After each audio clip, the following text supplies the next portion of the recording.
மத்திய பிஜேபி ஆட்சியில் இந்து மதம் இல்லாத அனைவரையும் தாக்குவார்கள் என்று முன்னாள் மத்திய அமைச்சர் ப. சிதம்பரம் குற்றம் சாட்டியுள்ளார். சென்னை சைதாப்பேட்டை பனகல் மாளிகை அருகே வக்ஃபு சட்ட திருத்தம் அமல்படுத்தியதை கண்டித்தும் பிரதமர் மோடியின் தமிழ்நாடு வருகைக்கு எதிராக கருப்பு கொடி ஏந்தியும் ஆர்ப்பாட்டம் நடைபெற்றது. இதில் தமிழக காங்கிரஸ் கமிட்டி தலைவர் செல்வ பெருந்தகை, முன்னாள் மத்திய அமைச்சர் ப. சிதம்பரம் மற்றும் இந்திய கூட்டணி கட்சித் தலைவர்கள் பங்கேற்றனர். ஆர்ப்பாட்டத்தில் பேசிய ப. சிதம்பரம், இஸ்லாமியர்கள் மற்றும் கிறிஸ்தவர்கள் மீதான மத்திய பிஜேபி அரசின் தாக்குதலை பொறுத்து கொள்ள முடியாது என்றார். இந்த சட்டம் உச்சநீதிமன்றத்தில் வழக்கில் போன செல்லாது என்று உச்சநீதிமன்றம் அறிவிக்கும் என்பதில் எனக்கு எந்த சந்தேகமும் கிடையாது.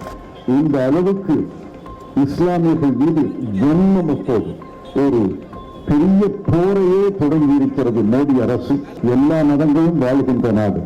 இந்த நாட்டில் இந்து ராஷ்டிரா என்ற கொள்கையை வகுத்துக் கொண்டிருக்கிற RSS பிஜேபி அவர்கள் தொடர்ந்து ஆட்சியில் இருந்தால் இந்து மதம் இல்லாத அனைத்து மதங்களையும் தாக்குவார்கள் என்று எச்சரிக்க விரும்புகிறேன்.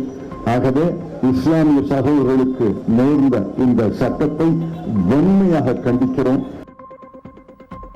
தொடர்ந்து பேசிய செல்வ பெருந்தகை, வக்ஃபு வாரிய சட்டம் தேசிய ஒற்றுமையை சீர்குலைக்கும் என்றார். வக்ஃபு சட்ட திருத்தம் என்பது மிகப்பெரிய வரலாற்று தவறாகும் என்றும் அவர் தெரிவித்தார்.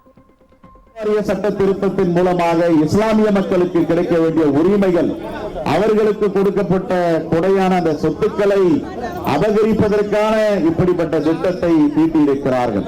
இப்பொழுது இஸ்லாமியர்களுக்கு எதிராக இந்த சட்டம், அடுத்தது கிறிஸ்தவ மக்களுக்கு எதிரான ஒரு சட்டம், அடுத்தது மலைவாழ் மக்களுக்கான திருத்த சட்டம், அடுத்தது ஷெட்யூல்டு மக்களுக்கான திருத்த சட்டம், இப்படி எல்லா சட்டத்தையும் கொண்டு வந்து தேசிய ஒற்றுமை சீர்குலைக்கின்ற நரேந்திர மோடியே உங்களுக்கு கருப்பு கொடி காட்டுகிறோம்.